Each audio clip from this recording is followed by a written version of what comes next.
6절부터 15절까지 말씀을 한 목소리로 같이 읽도록 하겠습니다. 같이 읽습니다. 거만한 자는 지혜를 구하여도 얻지 못하거니와 명철한 자는 지식 얻기가 쉬우니라. 너는 미련한 자의 앞을 떠나라. 그 이전에 지식이 있음을 보지 못함이니라. 슬기로운 자의 지혜는 자기의 길을 아는 것이라도 미련한 자의 어리석음은 속이는 것이니라. 미련한 자는 죄를 심상히 여겨도 정직한 자 중에는 은혜가 있느니라. 마음의 고통은 자기가 알고 마음의 즐거움은 타인이 참여하지 못하느니라. 악한 자의 집은 망하겠고 정직한 자의 집은 흥하리라. 어떤 길은 사람이 보기에 바르나 폐경은 사망의 길이니라. 웃을 때에도 마음에 슬픔이 있고 즐거움의 끝에도 근심이 있느니라. 마음의 굽은 자는 자기 행위로 보응이 가득하겠고 선한 사람도 자기 행위로 그러하리라. 어리석은 자는 온갖 말을 믿으나 슬기로운 자는 자기의 행동을 삼가하느니라. 지혜로운 자는 두려워하여 악을 떠나 어리석은 자는 방자하여 스스로 믿으리라. 아멘. 잠언을 보다가 이런 말씀이 하는 부분이 있었습니다. 거기가 뭐냐면 12절입니다. 12절에 뭐라고 되어 있냐면 어떤 길은 사람이 보기에 바르나 필경은 사망의 길이니라 라고 되어 있었습니다. 아니 참 이게 사람의 어떤 길은 사람이 보기에 바르다라고 되어 있는데 자기가 보기에 이게 바른 길이라고 하는 거예요. 자기가 알고 믿고 따르는 신념과 가치관과 다른 모든 것들을 다 포함해서 보기에 야 이거는 옳은 길인데?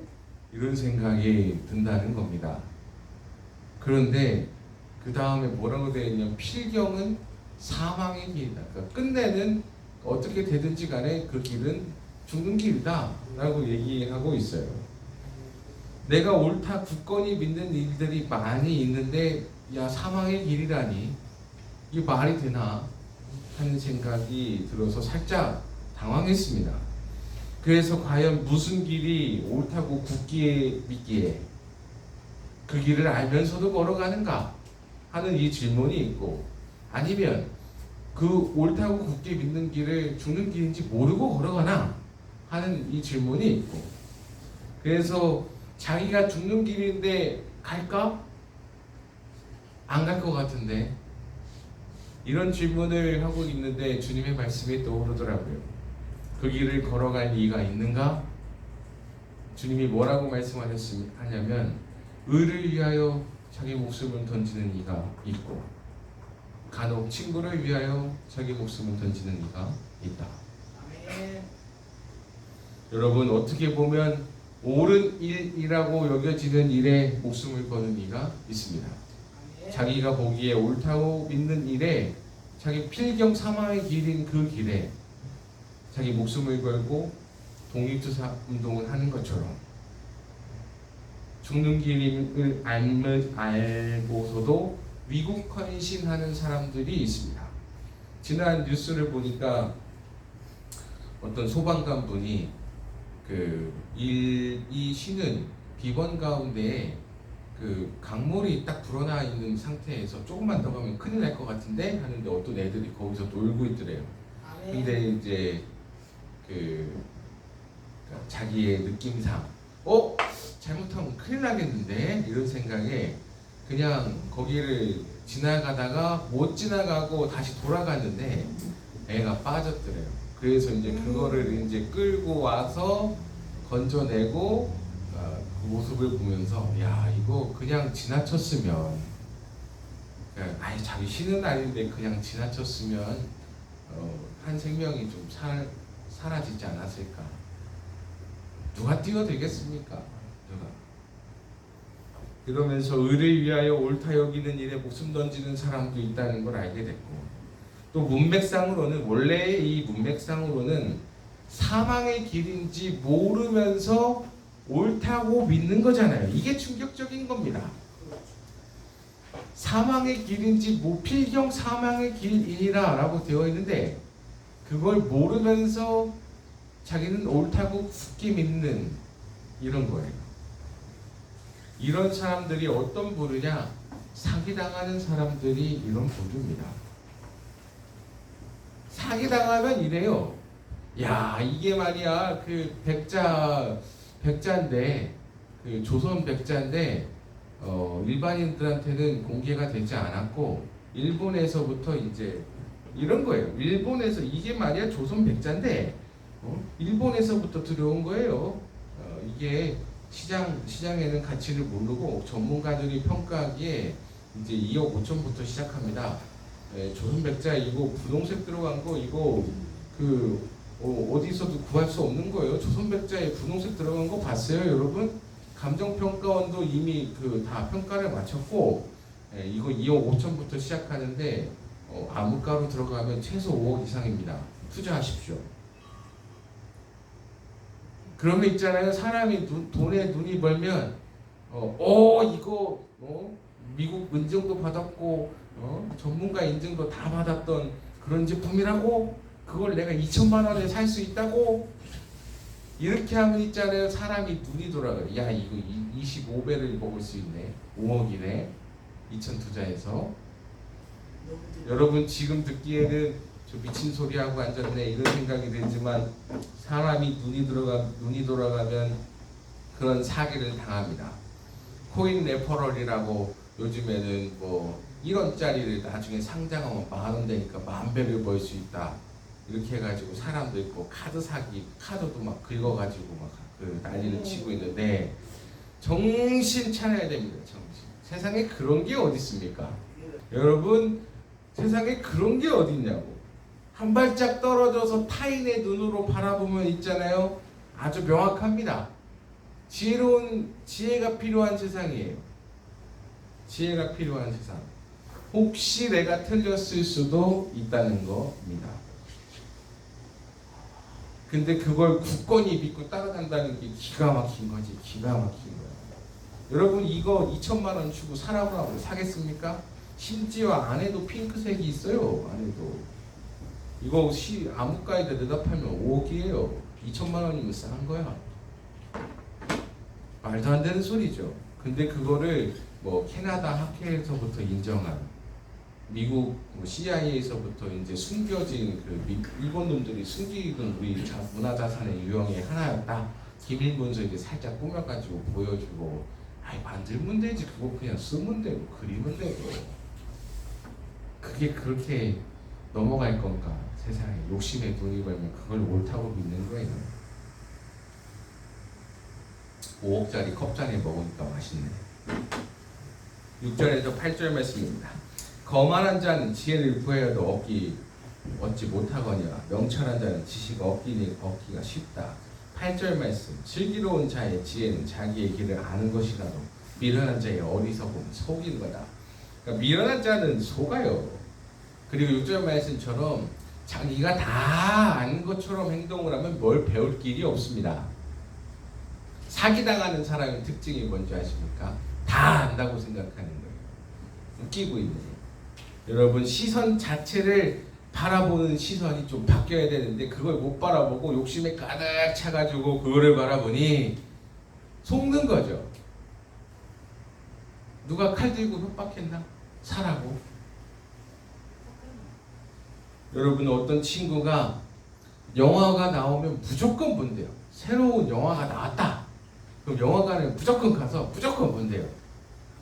그러면 아니 너는 뭔데 그거를 맨날 보러 가냐? 재밌냐? 이러니까 이제 그 친구가 뭐라고 얘기를 하냐면, 나는 영화 연출가다.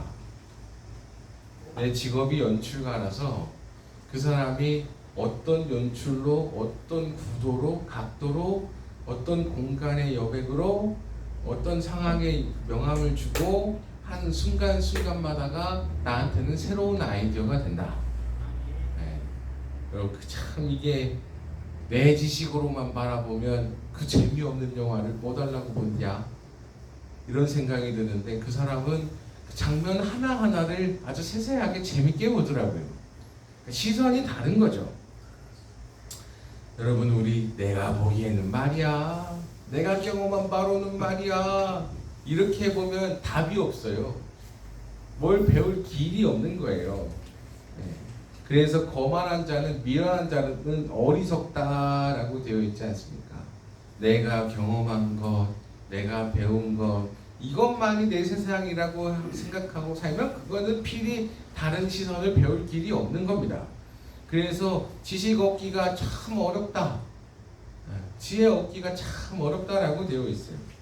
9절 말씀입니다. 미련한 자는 죄를 심상히 여겨도 정직한 자 중에는 은혜가 있다 라고 되어 있습니다. 어떤 정치인이 자리에 나와서 이런 얘기를 하더라고요. 우리 종인이도 좋아하는 정치인인데, 그 정치인이 공직 숙상제 강연 자리에서 이런 얘기를 하더라고요. 여러분, 제가 공직에 있는 동안에는 재물하고 담을 쌓았다라고 생각하면서 살았습니다. 여러분도 재물하고 담을 쌓았다라고 생각하고 공직에 임하십시오. 검사 시절 20년 당시 600억이라는 뇌물이 들어오는 청탁이 있었는데 그거 거절했습니다. 그거 받았으면 지금 시가로 2천억 이상 되는 돈인데 미국 베버리 힐스 가가지고 집 샀으면 아마 한 4천억 이상은 돈이 있었을 거예요. 지금 생각해보면. 빠진코 바다 이야기 시절에 그거 기계 부마 슬쩍 넘어주고 미국 가서 살으라고 600억을 준다고 그랬는데 그거를 거절했고, 지금까지도 청렴함으로 살았다. 그 청렴함이 나를 지금도 살게 한다. 공직자 여러분, 청렴하십시오. 청렴함이 여러분을 살게 할 것입니다 라고 얘기를 하더라고요. 돈 받았으면 정치인 생명 진작에 끝났을 거다 라고 얘기를 하더랍니다. 여러분, 이거예요. 자기 자신을 살리는 게 하나님 앞에서의 신실함입니다. 악인은 죄를 심상히 여긴다고 그랬는데, 아이고 죄 별거요, 별거 아니요. 아이, 좋은 게 좋은 거지. 600억 누가 주나. 그냥 받아서 챙겨놓고 애봉만 시켜줘. 애 언론에 좀 넣고 이렇게 까불까불 해주고 그냥 다른 거 큰 거 터트려가지고 유야무야 하지 뭐. 이렇게 했으면 끝났을 겁니다. 죄를 가벼이 여겼으면 끝났을 거예요. 그러나 하나님 앞에서 신실하게 정직함으로 대하면 마치 공무원이 청렴해서 다른 흠이 없었던 것처럼 말입니다. 하나님 앞에서 정직함이 우리의 신앙을 이끌어가는 줄로 믿습니다. 자기를 죽이는 게 남이 모르는 은밀한 죄입니다. 자기를 갉아먹는 게 남이 모르는 은밀한 죄예요. 스스로 올가매게 하는 게 남이 모르는 은밀한 죄예요. 그러나 우리는 하나님 앞에서 신실함과 정직함으로 살아갈 수 있기를 주님의 이름으로 축복합니다. 10절 13절 말씀입니다. 마음의 고통은 자기가 알고 마음의 즐거움은 타인이 참여하지 못한다. 13절 웃을 때에도 마음에 슬픔이 있고 즐거움의 끝에도 슬픔이 있느니라. 참 이거 기가 막힌 이야기입니다.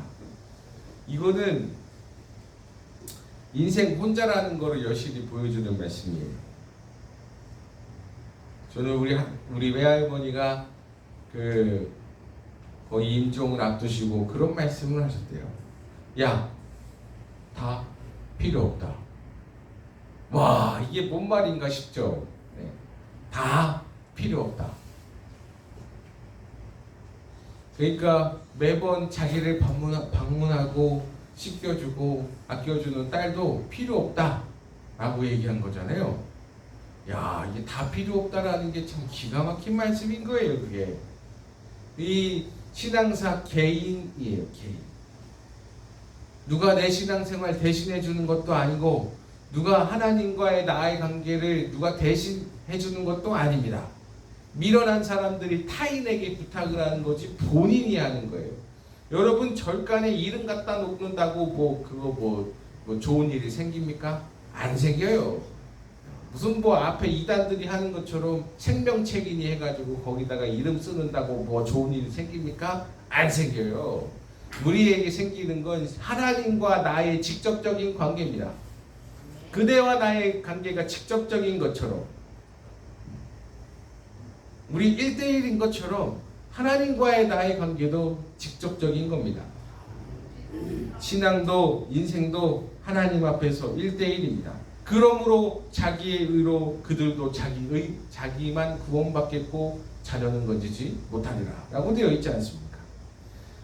내 마음의 고통도 자기만 알고 내 마음의 즐거움도 타인이 참여하지 못한다는 게 참 아이러니하면서 불편한 진실입니다. 그렇지 않아요? 내 마음의 즐거움도 타인이 참여하지 못하는 게. 와, 이게 기가 막히더라고요. 이게 설명할 길이 없어요. 그리고 웃을 때에도 슬픔이 있다는 게 기가 막히고, 아니 나 행복하고 즐거워요 이렇게 하고 웃는데 거기에 슬픔이 있다는 게 기가 막히고, 또 즐거운데 행복한데 끝에는 근심이 있다는 게 기가 막힌 말씀입니다.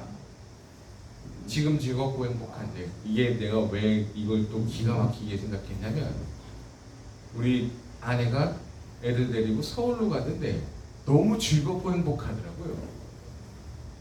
세상에 이렇게 즐겁고 행복할 수가 없어. 근데 끝에는 근심이 있더라니까. 아, 곧 돌아오는구나.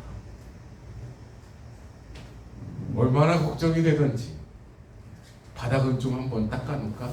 아이고, 주방은 건드리지 말아야지 이러면서 지금 너무 즐겁고 행복한데, 아, 곧 오는구나. 시간이 너무 빨리 가. 세상에.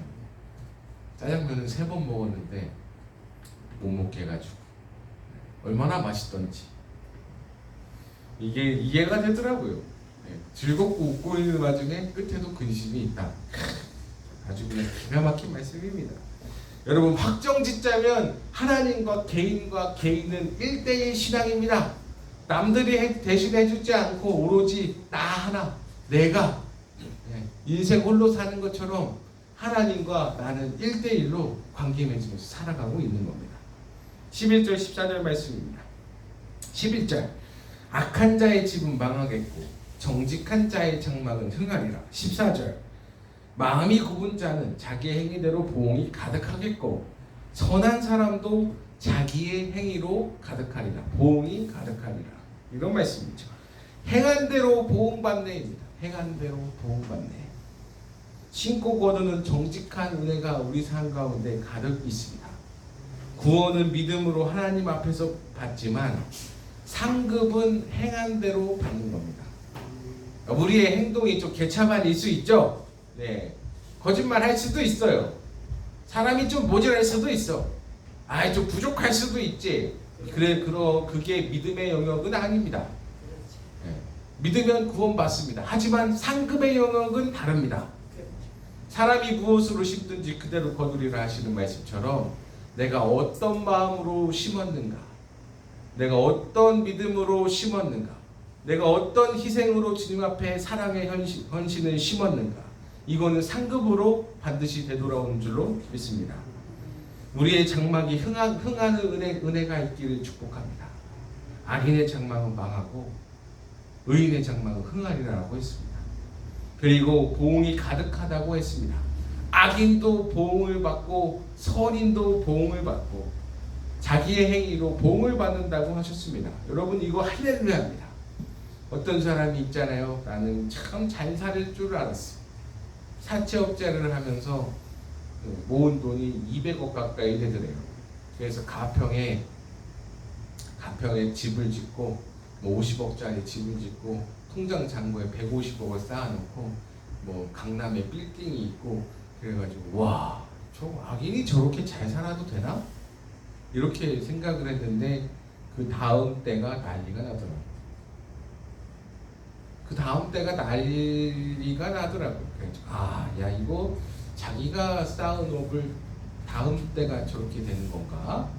그런 생각을 잠깐 해봤습니다. 잠깐. 근데 또 어떤 가정을 보니까 세상에 그 가정은 그 집에 기도하는 사람들이 가득 있더라고요. 와, 저 부모님이 저렇게 헌신하고 살았어? 야, 인생이 저렇게 심겨진 사람이야? 하고 봤더니 그 다음 때가 저 자식들이 잘 사네. 여러분, 심는 거 있는 것 같아요. 물론 이제 악의 대물림 연좌제는 없다고 믿고 싶습니다만 여러분 사랑의 은혜는 하나님이 천대까지 베풀어 주신다고 하셨으니 사랑은 연속해서 가고 악은 연좌제가 없고 우리 이렇게 믿고 살아갑시다. 네, 우리가 하나님 앞에 믿고 신고 정직하게 거두면 우리의 후손들도 하나님 앞에 복있게 살 줄로 믿습니다. 사람 마음이 참 알 길이 없습니다. 참 짐작할 길이 없고 옳다고 믿는 것도 어떻게 보면 거기가 필경 사망의 길인지도 모르고 가는 사람들도 있습니다. 모르고 가는 사람도 있고 알고 가는 사람도 있고요. 그러나 우리 하나님 앞에서 살려고 노력하는 사람들 되시기를 바라고 내가 심는 이 눈물이 헌신이 기도의 그룹이 우리 자손만대가 하나님 앞에 행복하게 사는 의인의 장막들 되시기를 주님의 이름으로 축복합니다. 기도하겠습니다. 하나님 아버지 감사합니다. 우리가 하나님 앞에 신고 거두고